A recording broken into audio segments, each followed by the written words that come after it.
The courtroom smelled like cold air and old paper, that sterile scent that lingers in places where decisions break hearts.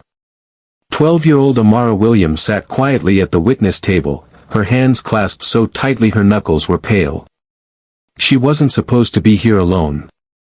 But somehow, life, or rather, the system, had made sure she was. Across from her, the woman in the gray suit towered like a storm cloud, Attorney Linda Bryce, a sharp-tongued prosecutor known for tearing witnesses apart. She smirked as she flipped through her notes, then leaned forward. "So, Amara," she said in that tone adults use when they want to remind a child they're powerless, "you're saying the officer hit your brother for no reason?" Amara's voice trembled. He didn't do anything wrong, ma'am.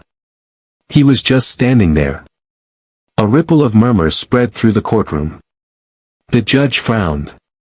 The bailiff shifted. And Linda Bryce smiled, the kind of smile that hides cruelty behind professionalism. She took a step closer. "Sweetheart," she said mockingly, "you expect us to believe your brother was innocent? You were probably raised to lie for him, weren't you?"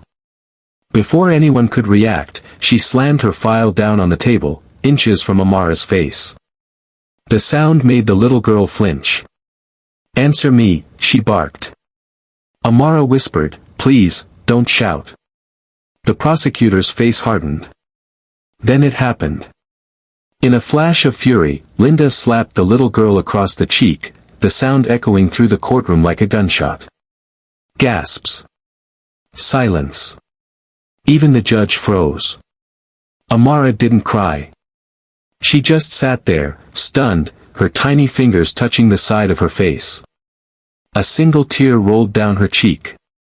That's when the courtroom doors opened. Everyone turned. A woman in a tailored black suit stepped inside. Her posture was effortless, her presence magnetic.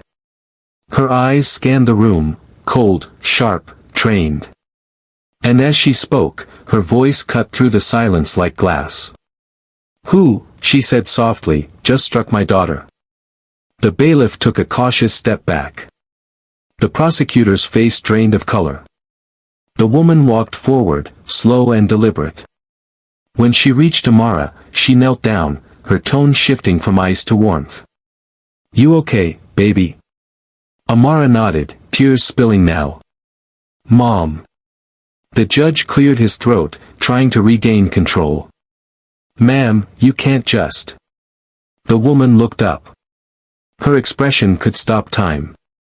"Judge," she said quietly, pulling an ID from her jacket, "I'm Director Naomi Williams. Central Intelligence Agency. And I'm here because my daughter was subpoenaed without a guardian present." A collective gasp filled the room. Naomi stood, towering over the prosecutor now. Her tone turned razor sharp. "You just assaulted a minor. On federal record. In front of witnesses. Do you understand the gravity of what you've done?"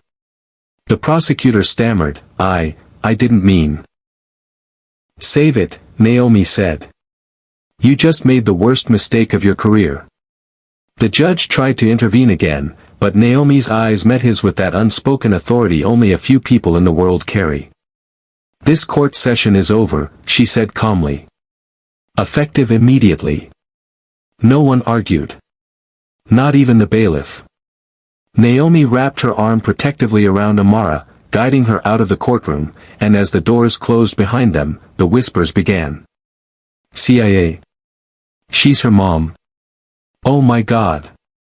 But Naomi didn't look back. She didn't have to. Because in one quiet, powerful moment, justice had already shifted, the courthouse steps were cold beneath Naomi's heels. Flashing cameras had already gathered like flies to a secret. Reporters shouted questions, microphones stretched out like weapons. "Ma'am, is it true you're CIA? Was that your daughter who got hit? Will you press charges?" Naomi didn't answer. She held Amara's hand tighter and kept walking. She wasn't there to make headlines, she was there to make sure her daughter never felt powerless again. When they reached the car, Amara finally spoke, her small voice breaking the silence. Mom, did I do something wrong? Naomi stopped cold. She turned, kneeling until she was eye level with her daughter, the tough agent gone, replaced by the mother who once sang lullabies in dimly lit kitchens.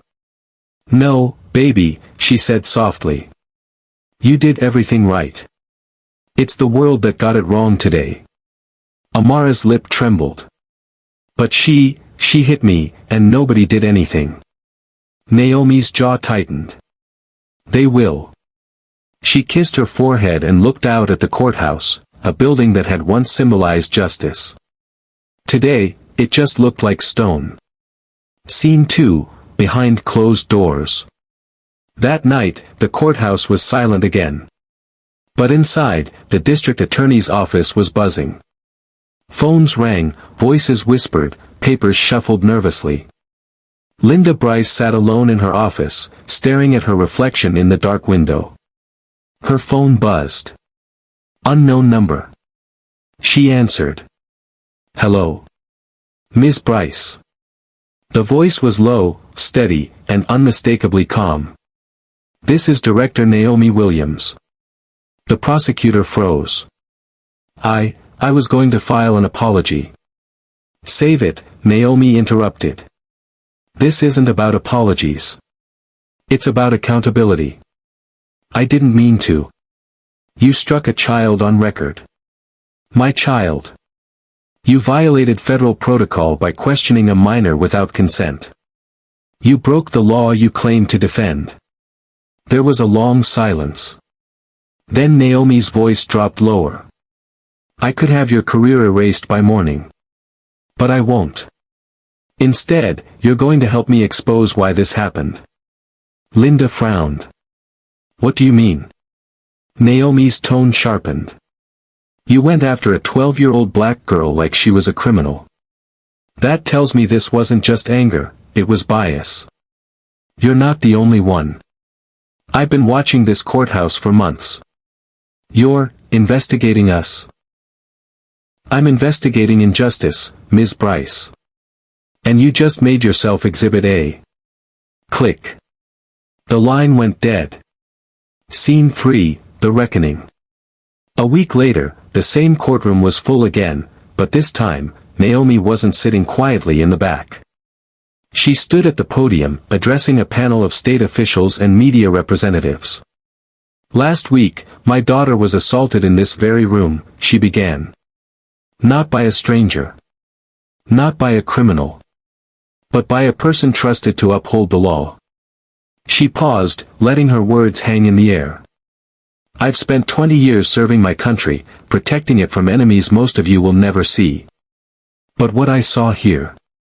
Her voice softened, trembling slightly. Was something far worse. Because this enemy wears a suit and carries a title.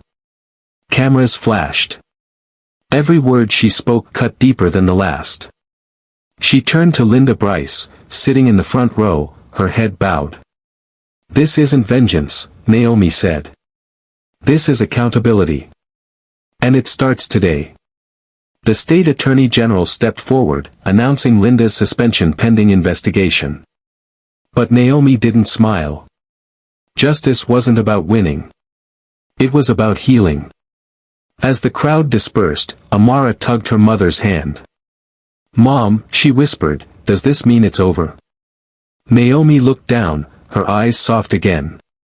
No, baby, she said. It means it's beginning. Because every time someone tries to silence you, you stand taller. She wrapped her arm around her daughter, walking toward the sunlight streaming through the courthouse doors. And this time, Amara didn't hide behind her mother. She walked beside her. Head high. Unbroken. 2 weeks later, Washington, D.C. was gray with drizzle. Rain streaked the windows of the Justice Department as Naomi Williams stood before a long mahogany table. Across from her sat 6 men and women, the Oversight Committee, people who thought they understood what power looked like. But today, they were about to learn that true power doesn't shout. It stands still and speaks truth. Director Williams, the chairman began, flipping through her report. You're asking us to open a federal inquiry into racial bias in state courts. Naomi folded her hands. Not asking. Recommending. There's a difference. He smirked. And this is because of what happened to your daughter. Naomi looked up slowly.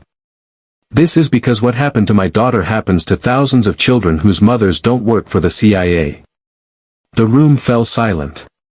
She continued, her tone unwavering. The slap wasn't just one woman's rage. It was a symptom of a system that treats certain lives as less credible, certain voices as less worthy. If a courtroom isn't safe for a child, then none of us can call this justice. Another committee member leaned forward. You're suggesting we audit every courthouse in the state? Naomi nodded. Every single one. She slid a thick folder across the table. Inside were reports, transcripts, and testimonies, cases where bias, neglect, or silence had buried truth. Justice doesn't die in back alleys, she said quietly. It dies in rooms like this, when good people look away. Scene 2, the quiet shift. That evening, Naomi stood by her office window, watching city lights shimmer like broken stars. A soft knock came from behind her. It was Amara, holding 2 mugs of cocoa. Mom, she said shyly, they're talking about you on TV. Naomi smiled faintly. Are they saying good things or bad? Both, Amara said. But Grandma says if people talk about you, it means you did something that mattered. Naomi laughed quietly, her eyes misty. Your grandma's a wise woman. Amara climbed into her lap, curling against her. Will that lady ever say sorry? Naomi hesitated. Maybe. But we don't need her sorry, baby. We need change. She kissed her daughter's forehead. And we're going to get it. Scene 3, the public reckoning. Weeks later, the nation watched live as a press conference unfolded outside the courthouse where it all began. Reporters, activists, and families stood shoulder to shoulder. Naomi stepped up to the podium, wearing the same black suit she'd worn that day, not out of symbolism, but resolve. Injustice, she said into the microphones, isn't a story until someone speaks it out loud. She paused. My daughter taught me that silence protects no one. And that courage, starts small. Sometimes 12 years old, with shaking hands, telling the truth even when no one believes you. The crowd was silent, not out of politeness, but reverence. Behind her, Amara watched, her chin lifted. She wasn't hiding anymore. She was becoming. Naomi's voice softened, but it carried through the air like a promise. To every child who's ever been silenced, and every mother who's ever been told to stay quiet, this is for you. Justice doesn't wear a badge. It wears a face. And today, it looks like ours. Applause broke through the crowd. The camera panned to Amara, her eyes glistening, no longer the frightened girl at a witness table, but the spark of something far bigger. Epilogue, thread of time, moment. Weeks later, the news confirmed it. A federal review had begun. Hundreds of cases reopened. Mandatory training ordered for court personnel nationwide. But for Naomi, the real victory wasn't on paper. It was on a quiet Sunday morning, when she woke to find Amara at the kitchen table, writing. What are you working on? Naomi asked, smiling. Amara looked up, proud. A speech, she said. For my school. Naomi tilted her head. What's it about? Amara grinned. About standing up, even when you're small. Naomi froze for a moment, the words hit deeper than she expected. She walked over, kissed the top of her daughter's head, and whispered. That's how change begins, sweetheart. One brave voice at a time. The morning light spilled across their faces. No courtroom. No cameras. Just 2 people, a mother and a daughter, and a promise that the story didn't end here. It had only just begun.